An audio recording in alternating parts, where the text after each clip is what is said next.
éteignez vos téléphones, éteignez vos téléphones, éteignez vos écrans, éteignez, sortez de YouTube, de WhatsApp, agenouillez-vous, priez. Des chrétiens TikTok, des chrétiens YouTube, des chrétiens Facebook, au point où ton téléphone te dit tu m'as trop regardé, n'est-ce pas? Kaiphone nous dit tu m'as trop regardé. Il te dit tu as battu ton record ces derniers temps. 12 heures du temps au téléphone. Vous vous réveillez au téléphone, vous dormez au téléphone. La première chose à faire, téléphone. La dernière chose à faire, téléphone. Le téléphone est devenu l'alpha et l'oméga. Et on est une église sans puissance. Si vous ne savez pas vous discipliner face aux réseaux sociaux, si vous ne savez pas vous discipliner face à ce petit truc que vous avez en moins, vous ne prierez pas. Parce que le téléphone aujourd'hui, c'est devenu la porte du monde, c'est devenu la porte de Satan. Et si tu ne te disciplines pas, tu n'auras pas de vie de prière. Certains sont étonnés. Pasteur, je t'ai écrit, je t'ai pas eu. Tu ne peux pas m'avoir tout le temps? Non, moi je me déconnecte. Moi j'entre en mode avion. Ce n'est pas chaque fois que tu m'appelleras que je te répondrai. Non, non, non. Moi je ne suis pas tout le temps disponible. Je ne suis pas tout le temps disponible. Je ne suis pas tout le temps disponible. Un chrétien n'est pas tout le temps disponible.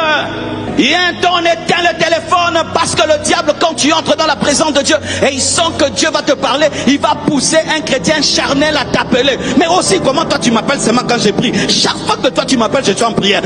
Tu dois avoir des démons, des distractions qui te poussent à appeler les autres. Frère, si toi tu n'as rien à faire avec ton temps, arrête de déranger les autres. Et des fois tu dis, pourquoi tu m'appelais? Je voulais seulement te dire coucou. Arrête tes coucous là, arrête tes coucous. Mais c'est toi qui fais des coucous à 3 heures du matin. Tu ne peux pas faire coucou à Jésus. Coucou Jésus, je suis là.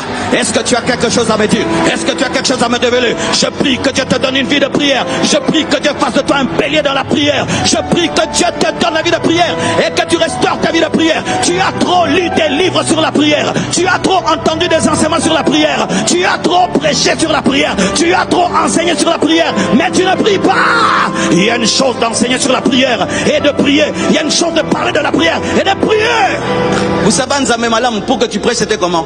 C'était pas que la lettre, non. On disait, Kouya Mutumishi, Mutumishi Kouya, c'est-à-dire, serviteur de Dieu vient. Ou Pandishe pantalon, fais monter ton pantalon. On vérifiait si tu as des genoux noirs. Si tu as des genoux clairs, Ouyu, Ikona, Mamagoti, sa bibi, sa mwanamuke. C'est-à-dire, il a des genoux comme une fille. Ce pasteur a des genoux de fille. Des pasteurs avec des genoux tout blancs comme ça, tout jolis comme ça. Un homme de Dieu n'a pas des genoux jolis. La vilaineté des hommes de Dieu, c'est... Ramama, si les musulmans ont des taches noires, nous avons des taches noires ici, un ici, l'autre ici, l'autre ici, l'autre ici. Frère, si tu le fais 1 année, 2 ans, 10 ans, tu auras des taches. Où sont tes taches?